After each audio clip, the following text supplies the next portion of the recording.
지금 이 한반도 동북아가 아주 굉장히 어려운 상황으로 진입을 하고 있습니다.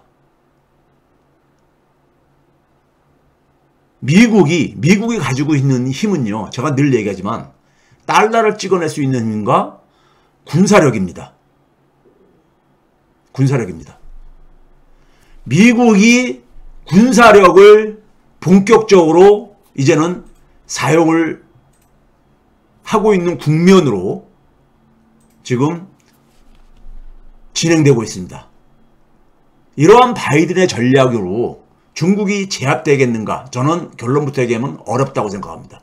문제는 바이든 전략이요, 전 세계, 미국을 포함해서 전 세계에,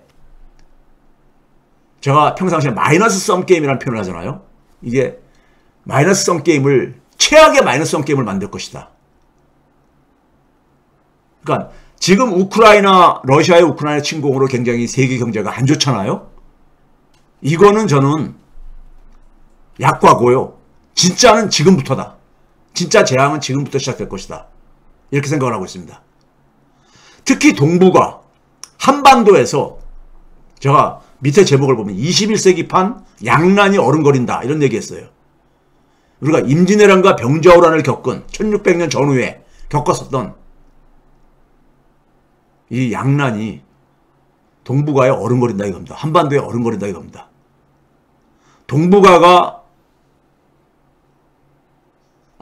이 한반도가 동북아의 우크라이나가 될 수 있는 이런 지금 어려운 상황이 지금 진행되고 있다는 것을 먼저 그 의미에서 제가 지금 오늘 이 바이든 전략을 제가 오늘 평가를 하고자 하는 겁니다. 첫 번째는요, 미국의 중국 압박은 10년이 넘었습니다. 금융위기 이후부터 본격적으로 압박을 시작을 했습니다. 근데 제가 그 당시부터 너무 늦게 시작했다, 너무 늦었다 이런 표현을 했어요. 문제는 중국 압박을 하면서 계속 실패를 해왔습니다. 지금까지요. 실패를 하면서 미국은 자꾸만 늪에 빠져들어가는 이런 상황입니다. 늪에 빠져들어가는 상황이에요. 자, 미국과 중국 간의 이 전쟁을 잠깐 좀 복기를 해봅시다. 중국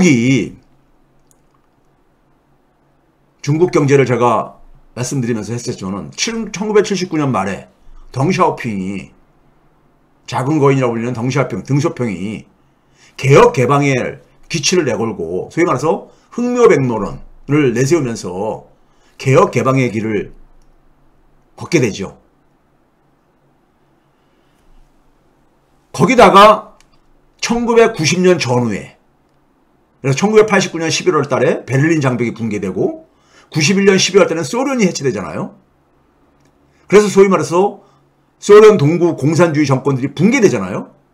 이 붕괴로 인해 가지고 소위 말하는 세계화가 추진되게 되는 겁니다. 이 세계화가 전개되는 새로운 국면 속에서 덩샤오핑은 정확하게 이 상황 변화를 읽고 이 세계화를 잘 활용을 해야 되겠다. 중국의 이 국력을 키우는데 활용을 해야 되겠다는 이런 생각을 갖게 된 것이고, 그게 그 유명한 남순강화죠. 저쪽 남쪽을 그러니까 이렇게 투어를 하면서 소위 말해서 이제 개방을 보다는 이제 강화하는, 당시에 그래가지고 1992년에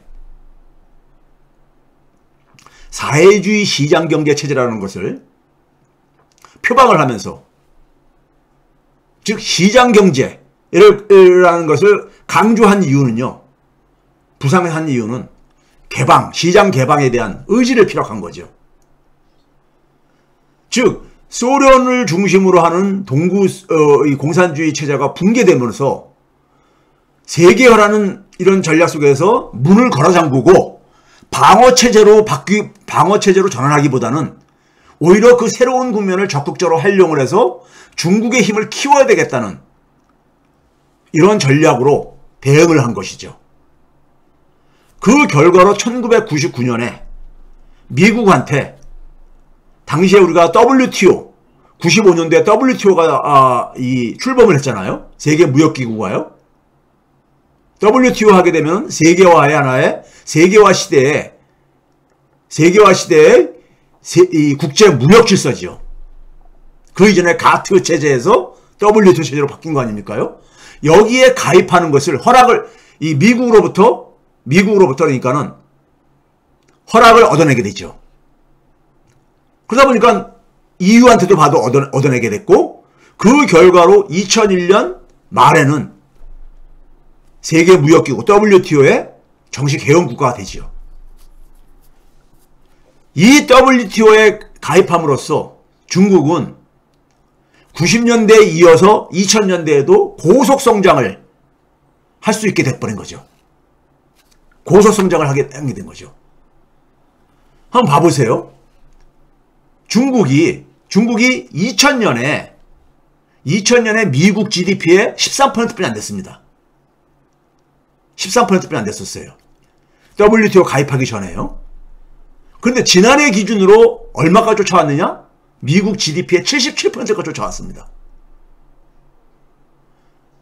그 과정에서 보게 되면은 2006년도에는 미국, 일본 다음으로 세계 경제 규모 3위로 부상을 하죠. 독일을 제치고요. 2010년도에는 일본을 제치고 미국 다음으로 2위에 진출을 하죠. 즉 중국의 경제력을 신장시키는데, 경제력이라는 것은 국가 힘을 어쨌든 간에 기본적인 토대이니까요. 하는데 굉장히 역할을 했던 것이 바로 WTO 가입이죠. 가입입니다. 그렇죠? 그래가지고 지난해는 그러니까 77%까지 미국 GDP의 77%까지 도달하게 됐어요. 2009년부터 본격적으로 미국이 중국을 압박하기 시작합니다. 그런데 중국의 이러한 부상을 막지 못했잖아요. 결과적으로요. 자, 바이든식 중국 봉쇄 전략의 대표적인 걸 보게 되면은 IPEF라고 많이 들어보셨을 거예요. 인도 할 때 I에다가 퍼시픽, 태평양 할 때 P에다가요. 그 다음에 이제 경제 프레임워크, 이코노미 프레임워크. 그래서 인도 태평양의 어떤 하나의 경제 틀이지요. 틀인데 이게 소위 말해서 중국 봉쇄 전략으로 많이 알려져 있는 거잖아요. 네? 알려져 있는 건데 이것이 어떻게 해서 등장하게 됐는가를 좀 여러분들이 이해할 필요가 있습니다. 금융위기 이전까지는 미국의 전략은요, 중국을 이 세계 시장으로 끌어내가지고 개방을 시키는 것이 중국을 컨트롤하는데 오히려 더 도움이 된다고 생각했던 거예요. 그래서 WTO 가입도 승인을 한 거죠. 그 결과로 굉장히 한 10년, 한 금융위기 이전까지 빠른 성장을 한 거죠. 두 자릿수로요. 그런데 2008년도에 미국이 금융위기를 당했단 말이에요. 그러고 나서 2008년 11월 달에 G20 정상회담을 만들죠. G7 가지고 안 되니까 G20을 만든 겁니다. G20 정상회담을 만든 이유가 뭐냐면요. G7에다가 13개 국가를 합했는데 13개 국가가 다 미국에 대해서 무역 흑자를 보는 나라들입니다. 미국에 대해서 무역 흑자를 보는 나라들을 통제하기 위해서 이걸 만든 거예요. 그 중에 가장 선두에 중국이 있었던 거죠. 중국이 미국에 대해서 가장 많은 무역 흑자를 보는 나라거든요.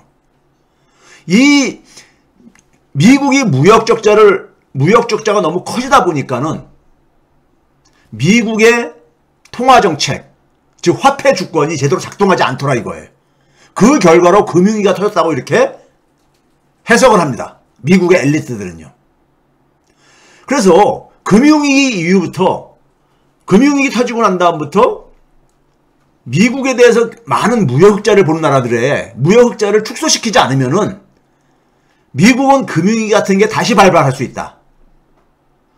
그래서 이때부터 G20 정상회담을 만든 이유가 중국을 이때부터 그러니까는 견제하기 위해서 시작한 겁니다. 이때가 이제 오바마 정권이 출범하기 바로 직전이었잖아요. 그래서 2009년부터요. 오바마 정부에서 추진한 게 뭐였었습니까요? 지금은 많은 분들이 가물가물하겠지만 TPP, 한때 TPP가 굉장히 이 회자가 되고 그랬었죠. 회자가 되고 그랬었죠. 이게 왜 그랬냐면요. 중국이 자신들을 압박해 오다 보니까는 중국이 뭐냐면은 중국도 계속 성장을 할 뿐만 아니라 미국을 그러니까 미국이 만들어 온 질서, 세계 경제 질서 속에서는 한계가 있으니까 세계 경제 질서를 좀 바꾸기 위해서 기존에 있는 미국 중심의 세계 경제 질서를 해서 중국의 지분을 그러니까는 얻어내기가 어렵다 보니까는 중국 주도의 그러니까 새로운 경제 질서 만들기를 추진을 하죠. 대표적인 것이 2012년도에 RCEP, 소위 말해서 아세안하고 한중일하고 소위 이 자유무역을 추진하는 경제협력을 오늘 시작을 하고요. 동시에 2012년에 신개발은행이라고 해가지고 소위 브릭스 국가들을 중심으로 해가지고 소위 세계은행이라는 게 있잖아요. 미국 중심으로 만들어낸 세계은행. 그 세계은행은 미국이 좌지우지하다 보니까는 그 세계은행, 소위 말해서 세계은행의 틀을 벗어나는 그러니까 하나의 벗어나는 새로운 그러니까 하나의 금융 질서를 만들어야 되겠다 해가지고 신개발은행, 뉴 디벨롭먼트 뱅크라는 것을 소위 말해서 인구 대국들인 인도, 브라질, 남아프리카 공화국, 러시아 이런 나라들과 같이 신개발은행을 만들죠. 거기다가 2013년에는 우리가 지금 한때 이게 한참 이것도 한 10년 전에 굉장히 화제가 됐던 거죠. 아시아 인프라 투자은행을 만들죠. 이게 뭐냐면 ADB라고 아시아 개발은행이라는 게 있습니다. 아시아 개발은행이요. 즉 세계은행의 아시아 지역에 그러니까는 아시아 지역을 담당하는 그러니까 우리가 세계은행격인 거죠. ADB라고 아시아 개발은행이라고 있죠. 그거에 그러니까 하나의 대안으로서 아시아 인프라 투자은행이라는 AIIB를 만들죠. 즉 2012년부터 중국이 뭐냐면은 기존의 미국이 만들어 놓은 경제 질서 속에서 자신의 지분을 좀 늘리려고 하는데 그걸 허용을 안 해주는 거예요. 미국이요. 안 해주다 보니까 그러면 독자적으로 만들겠다. 중국 중심의 새로운 경제 질서를 추진을 하죠. 여기에 미국이 화들짝 놀래가지고 세계 경제 질서는 미국만이 만드는 거다. 미국만이 만드는 것이다. 이런 인식을 갖고 있거든요. 미국은요. 그래서 오바마 때 시도한 게 바로 TPP죠. 환태평양 경제 동반자 협정이라고 해가지고요. 그 당시 오바마가 무슨 얘기를 했냐면요. 세계 경제 질서는 미국이 주도해야 되는 것이고 중국이 주도하는 것을 용인할 수 없다. 이런 얘기를 합니다. TPP를 만들려고 하는 이유가 중국 주도의 그러니까 세계 경제 질서를 막기 위한 것이다. 이런 얘기를 하죠. 그래서 중국이 참여하기 굉장히 어려운 조항들을 여기다 둡니다. 주로 노동, 그 다음에 환경 이런 문제를 여기다가 집어입니다. 기존의 자유무역협정에다가 더 그런 부분을 강화했죠. 그런데 문제는 이 TPP를 2015년 10월 달에 합의 보고 각 국가들에서 조인을 하고 이런 상황이었었는데 2016년 선거에서 트럼프가 이제 당선되잖아요. 2016년 말에요. 트럼프가 TPP 탈퇴하겠다고 공약을 내세우잖아요. 트럼프는 뭐냐면은 이렇게 다자간에 여러 나라들이 참여해가지고 하는 이러한 협정을 가지고는 중국을 통제하기 힘들다 이거죠. 그래서 양자협상 방식으로 미국이 힘이 세니까 양자협상 방식으로 전환을 하죠. 한다면서 TPP를 탈퇴를 하죠. 그렇죠? 그러면서 동시에 트럼프가 뭐냐면은 중국과 무역전쟁을 시작하죠. 중국이 호락호락 말을 안 들으니까는 무역전쟁을 시작했잖아요. 그렇죠? 트럼프 때요. 그리고 동시에 트럼프 때 달라진 게 뭐냐면요. 그때부터 뭐냐면 중국이 제가 과거에 얘기했죠. 지금 21세기는 디지털 경제 생태계를 만드는 경쟁을 하고 있다. 그런 얘기 했잖아요. 중국이 제조업 시절에는 자기들이 후진국가였었지만은 4차 산업혁명 시대는 선진국형 산업구조를 갖겠다고 하면서 소위 말해서 반도체 산업에 있어서 선진국형 산업구조를 가지려고 하고 통신에 있어서 그러니까는 선진국형 산업구조를 가지려고 하고 그리고 미래자동차인 전기차에서 또 그러고 앉아있고 그리고 플랫폼 사업 모델에서 또 마찬가지로 미국을 쫓아가고 있고 이러다 보니까는 트럼프가 이제는 산업체계를 놓고 전쟁을 하죠. 그래서 그 대표격인 화웨이를 제재하기 시작하잖아요. 화웨이를요. 그렇죠? JTE도 했지만 통신 화웨이는 뭐냐면 통신 5G하고 인공지능하고 그 다음에 반도체에서 뭐냐면 설계 분야에 뛰어든 하나의 상징적인 기업이었었거든요.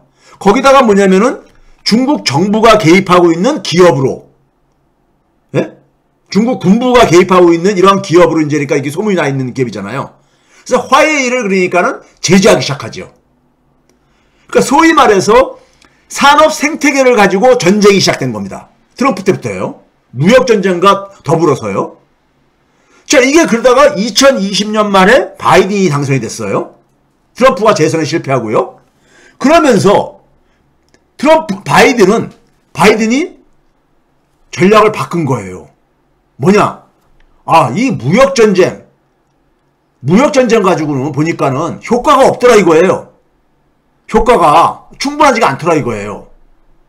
충분하지 않다 보니까는 이건 우리가 경제전쟁이 했었잖아요. 경제전쟁이 했었는데 중국을 보다 더 효과적으로 통제하려면은 미국의 또 다른 힘인 군사력을 활용을 해야 되겠다. 이 생각으로 바뀐 겁니다. 그러면서 바이든이 내세운 게 뭐냐면은 민주주의 가치를 공유하는 국가들과 동맹을 만들어가지고 즉 중국은 민주주의 국가가 아니다 이렇게 규정을 하는 거죠.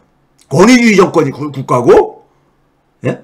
그 다음에 인권이 무시되는 나라이고 뭐 이런 식으로 규정을 하는 거죠. 소위 중국을 악마화하는 거죠.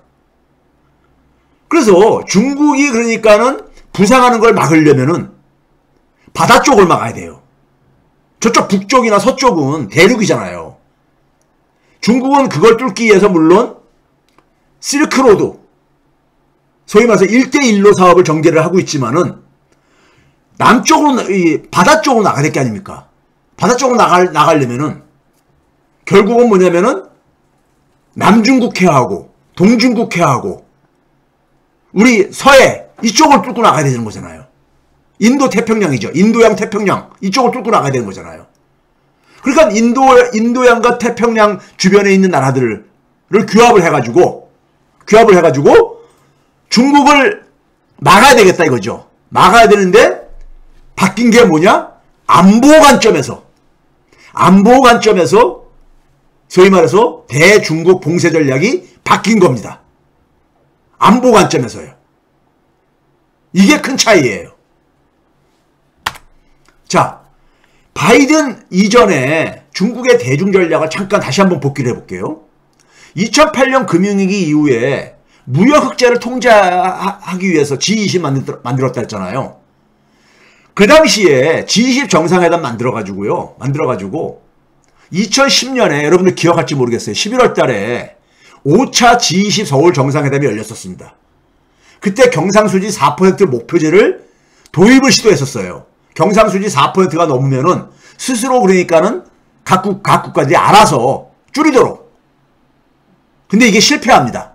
이때 대한민국이 굉장히 이명박 정부 때 글로벌 호구짓을 하죠. 요거 잠깐 먼저 볼까요? 당시에 여러분들 기억날지 모르겠는데요.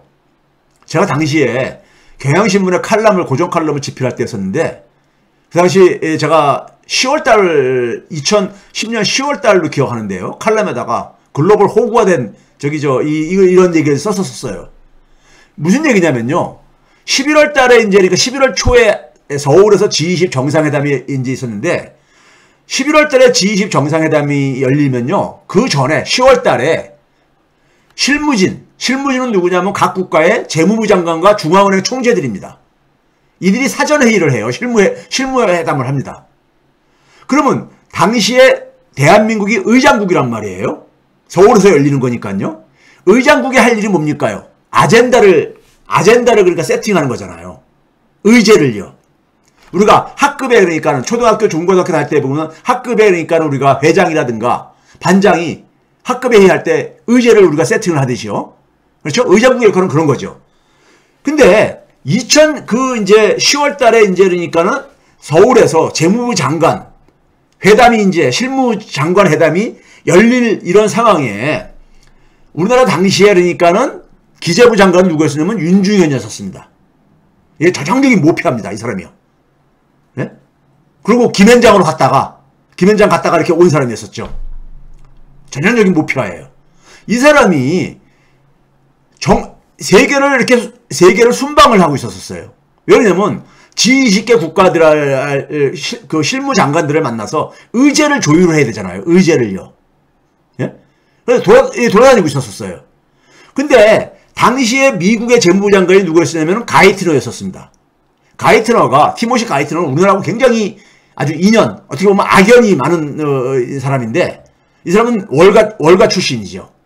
이 가이트너가 IF 때 우리나라에 외환위기 당했을 때 그 당시 차관을 했었습니다. 클린턴 행정부에서 차관을 하면서 와가지고 IF를 뒤에서 그러니까 진두지휘했던 사람입니다. 네?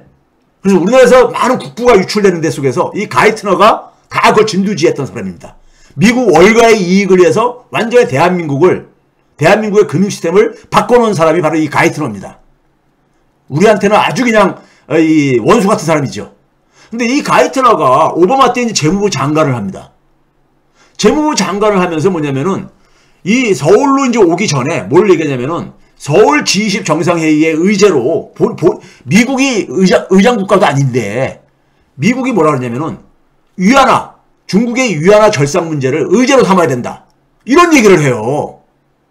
그런데 윤중현이 이게 저 기사를 봐보세요. 9월 24일 날 딱 일주일 후에 프랑스 파리를 프랑스를 유럽을 이렇게 순방을 하면서 뭐라고 했냐면요. 기자회견 하면서 뭐라고 했냐면은 G20 정상회의에서 특정 국가의 환율을 논의하는 것은 적절하지 않다 이렇게 얘기를 해요.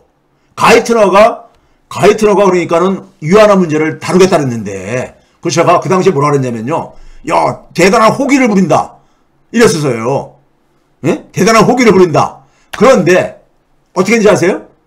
2010년 10월 7일 날에요. 그러니까 이제 서울에서 이제 그러니까 이제 재무부 장관 회의하는데 이명박이 뭐랬냐면 G20 서울 정상회의에서 환율을 논의한다. 그러니까 윤중현 실무장관이 환율은 그러니까 의제가 될 수 없다고 했는데, 예? 이명박이 그러니까 환율을 의제로 하겠다고 한 거예요. 왜 그랬습니까요? 미국의 압력인 거죠. 미국이 가는 데 속에서 깨갱하고서 이제 꼴을 내린 거죠. 그렇게 해가지고 미국이 제안한 게 뭐냐면 경상수지 흑자가 GDP 대비 4%가 넘으면은 스스로 그러니까는 억제하도록 하는 이런 경상수지 목표제를 의제로 이렇게 제안을 합니다. 그런데 여기에 누가 반대하겠습니까요? 중국만 반대하는 게 아니라 일본, 독일도 반대했어요. 왜? 일본과 독일이 미국한테 굉장히 흑자를 많이 보는 나라거든요. 그러니까 자국의 이익하고 충돌되다 보니까는 일본과 미국조차도 반대한 거예요. 그러다 보니까는 한국만 이건 사실 환율은 이게 왜 그러냐면요. 개별 국가의 화폐 주권의 문제예요. 화폐 주권의 문제입니다. 그렇기 때문에 이것은 그러니까는 특정 국가의 환율을 가지고 다른 국가가 이러쿵저러쿵 하는 게 사실은 그 자체가 사실은 문제가 있는 거예요. 그런데 이걸 가지고 그러니까 이 미국의 압력으로 인해 가지고 이거를 의제로 삼았는데 결국은 통과가 안 된 거예요. G20은 만장일치제거든요. 주권 국가들 모임체니까 만장일치제죠. 대통령들이 모여서 하는 회담이니까요. 그 통과를 못 시켜요. 미국이요. 미국이 이걸 통과 못 시키다 보니까는 안 되겠다 해가지고 미국에 돌아가가지고 오바마 정부가 2015년에요. 예? TPP를 추진할 뿐만 아니라 뭘 합니까? 2016년도에 무역촉진법을 그러니까는 2015년에 그러니까는 이걸 새로운 법을 그러니까 제정을 하죠. 이게 그 유명한 1년에 두 차례씩 우리가 미국이 환율 조작국 발표하는 거 있잖아요. 그것과 관련된 겁니다. 미국의 주요 교역 국가들에 대해서 그러니까는 미국에 대해서 미국과의 그 교역 규모라든가 그 다음에 외환시장을 개입하는 정도라든가 이런 거 조사해서 의회에다 보고하라고 하는 이걸 발표를 해요. 그래서 그 세 가지 기준 중에서 이 세 가지를 다 위반하게 되면은 환율 조작국으로 지정을 하겠다. 이게 바로 미국의 달러 힘을 사용한 거죠. 여기서 미국이요. GDP 대비 경상수지 흑자가 3%가 넘으면은 환율 조작국의 조건에 하나를 위반한 거다. 이렇게 정의를 했었어요. 서울 정상회담에서는 4%로 했다가 3%로 이게 그러니까 제가 학생들한테 그래가지고 경상수지가 GDP 대비 4%가 되는 그 4라는 숫자가 4자라는 숫자의 논리적인 근거가 뭔지를 찾아오면 제가 A 플러스 주겠다. 3이라는 3%의 논리적인 근거를 가져오면 제가 A 플러스 주겠다. 이런 제가 이제 이런 그 학생들한테 그게 사실은 답이 없거든요. 그러니까 제가 이제 그런 과제까지 내주고 그런 적이 있었었는데, 예? 어차피 답을 못 만들어 올 테니까요. 그래서 미국이 이렇게 지 멋대로 이렇게 기준을 바꾸고 그랬었어요. 거기다가 트럼프 때 와가지고는 이걸 2019년부터는 2%로 낮춰요.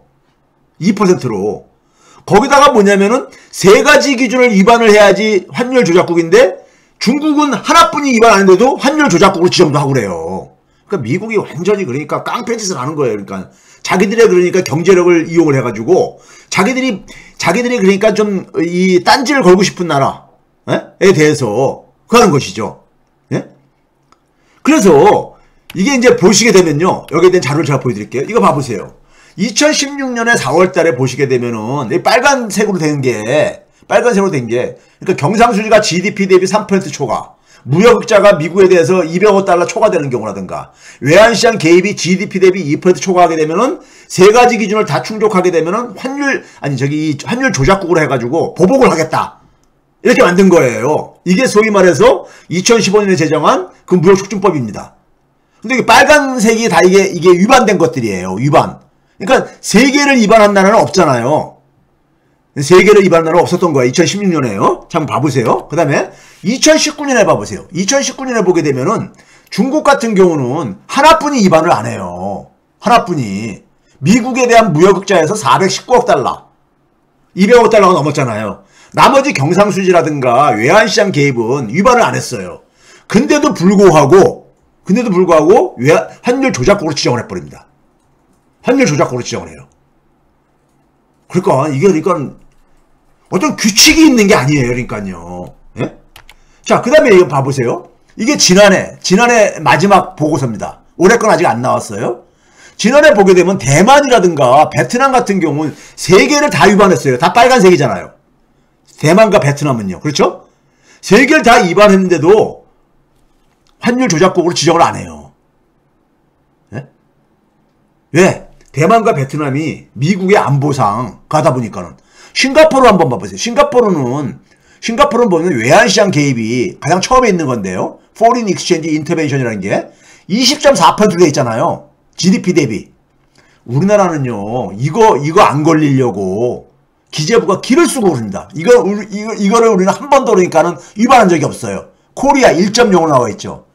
근데 싱가포르 같은 경우는요, 싱가포르나 뭐 스위스 이런 나라들은요, 이외 국가들은 신경 안 씁니다. 신경 안 써요. 자국의 이익을 위해 가지고 외환시장 안정을 위해 가지고 자기들 이게 왜 그러면요. 환율이라는 건 뭡니까요? 통화의 대외적인 가치예요. 화폐의 대외적인 가치입니다. 그렇죠? 우리나라 화폐가 대외적으로 얼마나 가치를 갖느냐가 환율이잖아요. 화폐 가치가 안정돼야 되잖아요. 화폐 가치가 안정돼야 되는 거잖아요. 그 화폐 가치 안정 문제는 화폐 주권의 문제입니다. 주권의 문제죠. 그런데 이거를 그러니까는 정부에서 외환시장 개입하지 말라고 미국은 그러는 거예요. 그런데 싱가포르나 베트남이나 타이완 같은 경우는 스위스나 이런 나라들은 인도 이런 나라들은 우리나라 외환시장을 위해 가지고 우리나라 환율 안정을 위해 가지고 미국이 만들어 놓은 기준 개의치 않겠다 이거예요. 적어도 주권 국가라면은 이런 게 있어야죠. 근데 우리나라 모피아들은 안 그럽니다. 예? 왜 이걸 가느냐? 이 외환시장 개입하게 되면요. 외환시장 개입하게 되면 환율이 안정되게 되면은 월가가 와서 돈벌이를 못해요. 환율이 굉장히 이게 불안전하고 이게 시장에서 마음대로 널뛰기를 해야지만이 월가 애들이 와가지고 돈벌이를 해갈 수가 있거든요. 이거 화폐 주권의 문제인 겁니다. 예? 이걸 우리나라 모피아들을, 우리나라 금융계는요, 미국 월가한테 그냥 알아서 기어요. 알아서 기어요. 그러니까 주권 국가의 모습이 없는 거죠. 모습이 없는 거죠. 자, 그 다음에 한번 봐보세요. 미국이 그렇게 무역을 압박을 했는데도 불구하고 별로 그다지 성공을 하지 못하잖아요. 계속 중국에 대한 무역 수입액이 계속 증가하잖아요. 그러니까 별로 효과를 못 본 거예요. 2008년 금융위기 이후에 중국의 이 무역 흑자를 좀 줄이겠다고 했는데 별로 그러니까 못 줄이잖아요. 최근에 줄어든 것은 그러니까 2019년에는 세계 교육액이 줄어든 거. 물론 트럼프의 압박으로 인한 효과도 있습니다. 그리고 2020년에는 팬데믹에 의한 것이고요. 그렇죠? 그런데 그렇게 큰 성과를 못 거두고 있잖아요. 그렇죠?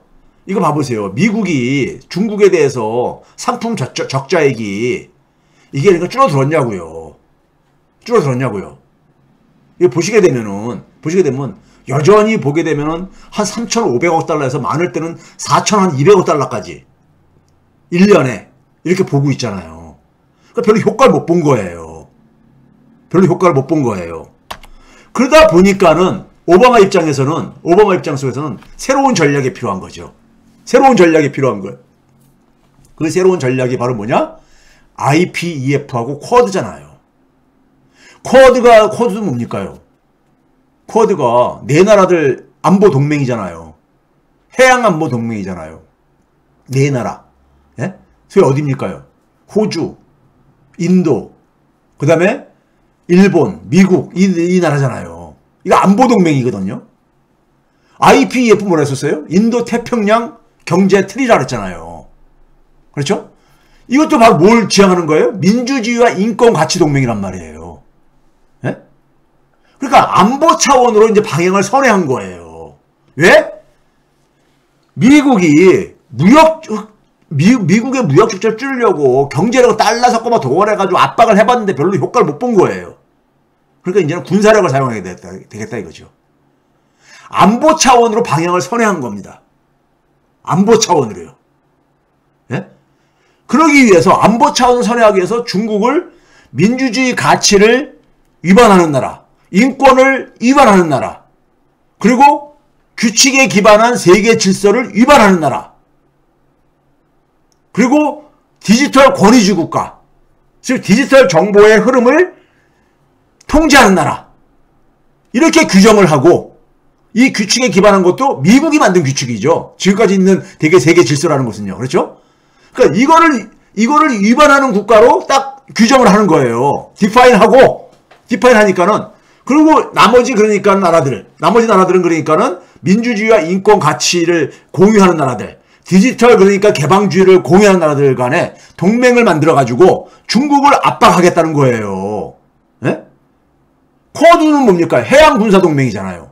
이번에 그러니까 윤석열하고 바이든이 정상회담에서 바로 뭘 했습니까? 한미일 간의 군사 협력을 했잖아요. 예? 그래가지고 사실상 그러니까는 인도 태평양 지역에 그러니까 군사 동맹이 만들어진 거예요. 예? 해양 군사 동맹이요. 예? 그러니까 안보 차원으로 중국을 압박하는 전략을 이제는 그러니까 안보 차원으로 바꾼 거예요. 바이든에서는요. 아니, 자기들이 그러니까 목표로 하는 나라, 중국을 제압하기 위해서는 자기들이 갖고 있는 힘을 활용할 수밖에 없잖아요. 미국이 갖고 있는 힘은 뭐예요? 달러. 그 다음에 군사력이잖아요. 예? 근데 달러하고 군사력을 총동원하겠다는 거예요. 바이든이 공공연하게 얘기하잖아요. 남은 시간이 10년뿐이 없다. 길어야. 예? 이 안에 중국을 제압하지 않으면은, 예?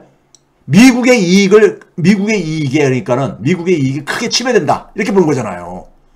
그러면은 중국이 그러니까는 만약에 이런 군사적인 압박을 가지고 중국이 그러니까 이거 제압이 안 되면은, 즉 중국이 미국의 요구를 거부하거나 미국이 중국의 핵심 이익을 침해한다고 생각하면은 그다음 뭐가 되겠습니까? 군사적인 충돌이 생길 수밖에 없죠. 군사적인 충돌이요. 그래서 지금 굉장히 새로운 국면으로 지금 진입하고 있다는 겁니다. 여기다가 제가 과거에도 얘기했죠. 일본이 여기에 적극 동조를 하고 있는 거예요. 왜 그렇습니까요? 일본은 2010년도에 중국한테 추월당합니다. 추월당하면서 경제력이나 군사력에 있어서 그러니까 중국한테 이제는 그러니까 게임이 안 되는 나라가 돼버렸잖아요. 근데 아시아에서는 자기들이 여전히 뭐냐면은 맹주를 하고 싶어. 일본이. 근데 자기 혼자 힘으로 중국을 어떻게 이겨요? 그러니까 미국을 등에 업고 아시아에서 그러니까 맹주 역할을 하겠다는 것이죠. 일본은요. 그러다 보니까 일본은 뭘 합니까? 최근에 아베가 다시 그러니까 복귀하려고 하잖아요. 그래서 내세우는 게 뭡니까? 기시다도 이거를 최근에 얘기를 하고 있죠. 선제 공격론, 윤석열이 얘기하는 이런 것 같은 거예요. 그래서 방위비 증강, 자위대를 그러니까는 헌법에다 명기하는 거, 핵무기 공유 뭐 이런 것들 가고 있잖아요. 방위력 증강시키기 따르잖아요. 그런데 일본은 이렇게 하게 되면요. 지금 경제가 굉장히 역성장을 하고 있잖아요. 일본이요. 근데 이걸 역성장을 더 심화시킬 수밖에 없습니다. 돈을 군비에다가 지출하는 거니까요. 그렇죠? 근데 왜 그러느냐? 어차피 경제가 살아날 가능성이 별로 없다 보니까는, 예? 일본은 뭐냐면, 소위 동북아시아에서 군사력을 활용을 해가지고, 과거에 한국전쟁을 통해서 일본의 경제가 부활을 했듯이, 그런 거는 지금 그러니까 꿈꾸고 있는 거죠. 그런 걸 꿈꾸고 있는 거예요. 자, 이게 군사비 지출이요. 지난해 군사비 지출인데 보게 되면은 일본이 9위입니다. 남한이 그러니까 10위고요. 예? 미국이 전 세계에 그러니까는 거의 한 40%를 군비 지출액의 40% 차지하는 나라입니다. 중국이 두 번째고요. 그러니까 세계 1, 2위를 차지하고 있는 두 나라가 군사적으로 충돌한다고 해보세요. 예? 어디서 충돌하겠습니까? 충돌하려면요. 남중국해나 동중국해나 서해 이쪽이 될 가능성이 크잖아요. 그래서 대만이나 한반도를 둘러싸고. 근데 남중국해에서는 아세안이나 인도가 그쪽에서 군사적인 충돌을 원치 않을 거라고요. 미중 간의 군사적인 충돌을요. 그래서 완충 역할을 할 거예요. 그럼 남은 지역은 대만하고 서해뿐이 없죠. 한반도뿐이 없죠. 예? 굉장히 이게 지금 그러니까 미국의 전략이 안보 중심으로 바뀜으로써 상당히 지금 새로운 국면이 전개되는 겁니다. 일본이 지금 GDP 대비 지난해 0.95%입니다. 국방비 지출이요. 군사비 지출이요. 1%가 안 돼요. 근데 이거를 2%까지 높이겠다는 거 아닙니까? 두 배 이상으로요. 아베가 GDP의 2%까지 늘려낸다. 이런 얘기를 했어요. 최근에 2020년 4월 22일 날에요. 예? 그러니까 지금 경제도 안 좋은데 군사비로 이렇게 돈을 쓰겠다고 하고 앉아있으니까요. 예? 왜 그러겠습니까요? 지금 그러니까 동북아에서 중국 주변에서 그러니까 이 군사적인 긴장과 이것이 높아지고 있으니까 그런 겁니다. 예? 이게 보도된 거 아니에요? 2%까지 GDP의 2%까지 가겠다.